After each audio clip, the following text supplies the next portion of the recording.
ذرا ایک لمحے کے لیے اپنی آنکھیں بند کریں اور تصور کریں ایک ایسی جگہ جہاں ہر طرف سکون ہی سکون ہو، نہ کوئی غم، نہ کوئی پریشانی، صرف خوشی، راحت اور اللہ کی رحمت۔ نبی کریم صلی اللہ علیہ وآلہ وسلم نے فرمایا، جنت میں ایک ایسا درخت ہے کہ ایک سوار اس کے سائے میں 100 سال تک چلتا رہے پھر بھی اس کو ختم نہ کر سکے۔ سبحان اللہ! سوچئے دنیا میں ہم ایک درخت کے سائے میں چند منٹ بیٹھتے ہیں اور تھوڑی دیر بعد سایہ ختم ہو جاتا ہے، لیکن جنت کا وہ درخت اتنا بڑا، اتنا عظیم کہ ایک انسان 100 سال تک چلتا رہے پھر بھی اس کا سایہ ختم نہ ہو۔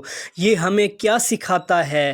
یہ ہمیں بتاتا ہے کہ اللہ تعالیٰ نے جنت میں ایسی نعمتیں تیار کر رکھی ہیں جن کا ہم تصور بھی نہیں کر سکتے۔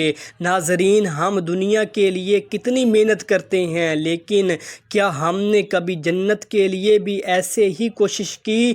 وہ جنت جہاں ایک درخت کا سایہ ہی اتنا عظیم ہے تو باقی نعمتیں کتنی حیرت انگیز ہوں گی۔ آج ہمیں فیصلہ کرنا ہے کہ ہم اپنی زندگی کو کس طرف لے کر جانا چاہتے ہیں۔ آئیے نماز کو اپنی زندگی کا حصہ بنائیے، اچھے اخلاق اپنائیں اور اللہ کو راضی کرنے کی کوشش کریں، کیونکہ یہ دنیا چند دن کی ہے لیکن جنت ہمیشہ کے لیے ہے۔ اللہ تعالی ہمیں جنت کے ان خوبصورت درختوں کے سائے نصیب فرمائے، آمین۔ ویڈیو پسند آئے تو لائک اور شیئر کریں اور چینل کو سبسکرائب کرنا نہ بھولیں۔ جزاک اللہ۔